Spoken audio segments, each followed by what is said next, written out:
taariikhdu dadku waxa ay bartaa casharo waxa ayna ka dhigtaa kuwo aad u baraarugsan oo awood u leh inay qaadaan tallaabooyin ku habboon xaaladaha ay markaasi joogaan.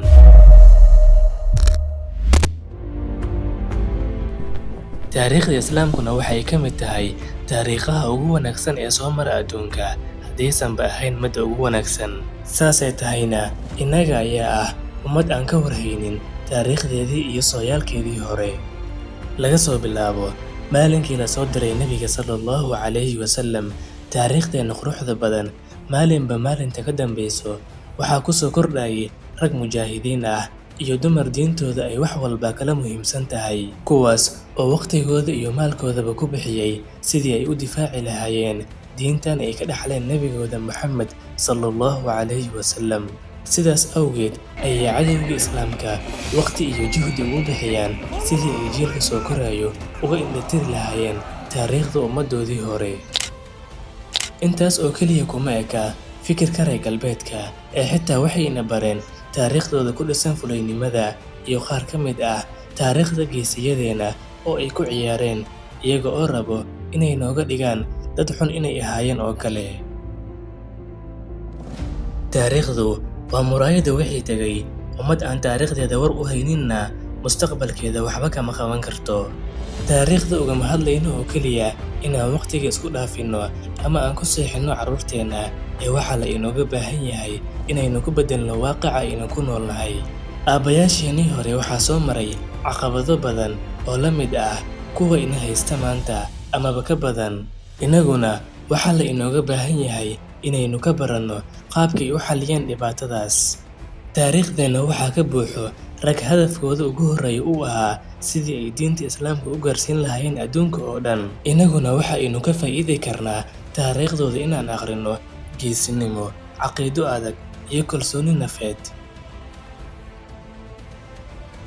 taariikhda oo la daraaseeyo waxa ay leedahay saameyn aad u ballaaran.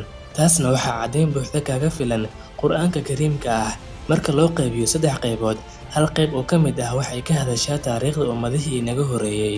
hadafka laga leeyahayna waxa uu yahay in ay tusaale iyo cibro qaadasho u noqoto bani'aadamka si aynaan ugu dhicin wixii ku dhacay ummadihii inaga horreeyay.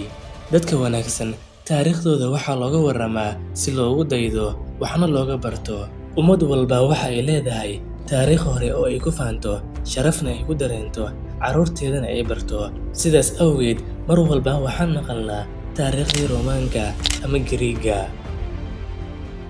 taariikhdu macnaheeda oo kooban waa dhacdooyin iyo mawaaqif dhacay xilliyo hore.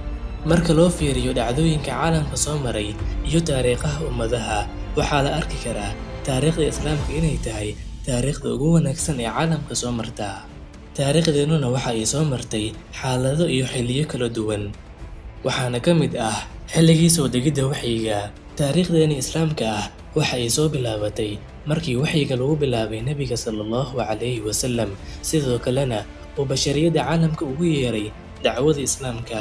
markaas oo uu dacwada ka bilaabay ehelkiisa kuwii ugu dhowaa, kadibna reer Maka, ilaa ugu dambeyn dacwadaasi ay noqotay mid caalami ah.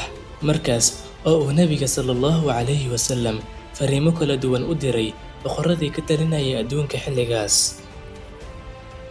xilligii khulafaa ur-raashidiinka, markii uu dhintay nebiga sallallahu calayhi wasallam, waxaa bilowday xilli cusub oo ka mid ah taariikhda islaamka, waana xilligii khulafada. waxayna ka soo bilaabatay Abuubakar. waxa uu waqtigiisa ugu badan ku qaatay ilaalinta iyo adkeynta dowladdii uu nebiga sallallahu calayhi wasallam uga tegay ummaddiisa. Abuubakar waxa uu la dagaalamay dhammaan dadkii ka laabtay diinta geerida nebiga sallallahu calayhi wasallam kadib. isaguna markii uu dhintay waxaa maamulka islaamka qabtay Cumar bin Khattab oo isaguna ku caanbaxay cadaalad. Cumar markii uu dhintayna waxaa maamulka uga dambeeyay Cuthmaan bin Affaan iyo Cali bin Abi Taalib radiyallahu canhu. kadibna waxaa ku xigay Xasan bin Cali bin Abi Taalib oo maamulka islaamka hayay keliya 6 bilood, kadibna u tanaasulay Mucaawiya bin Abi Sufyaan.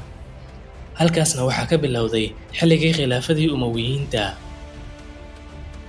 markii uu dhammaaday xilligii khulafaa ur-raashidiinka, wuxuu maamulka islaamka u wareegay qaab boqortooyo ah, oo maamulkii islaamka wuxuu gacanta u galay qoyskii reer Bani Umayya. Iyaguna lama aysan fariisan Islaamka oo waxa ay gaarsiiyeen meelo uusan horay u gaarin. Waxay furteen Andalus, waxayna dhiseen maamul Islaam oo awood badan. Waxay hormariyeen jihaadkii iyo furashooyinkii Islaamka.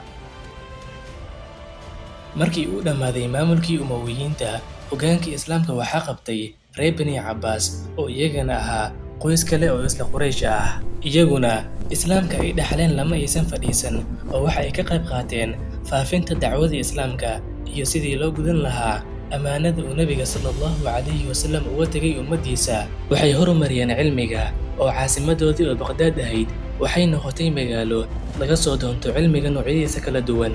Dowladda Cabbaasiyiinta markii ay daciiftay xilliyadii dambe, waxaa ka faracmay dowlado badan oo Islaami ah sida Saljuuqiyiinta, Ayyuubiyiinta, Zinkiyiinta, Mamaaligta iyo kuwo badan oo la mid ah. Laakiinse dhammaantood waxay hoos imaan jireen khilaafada Cabbaasiyiinta.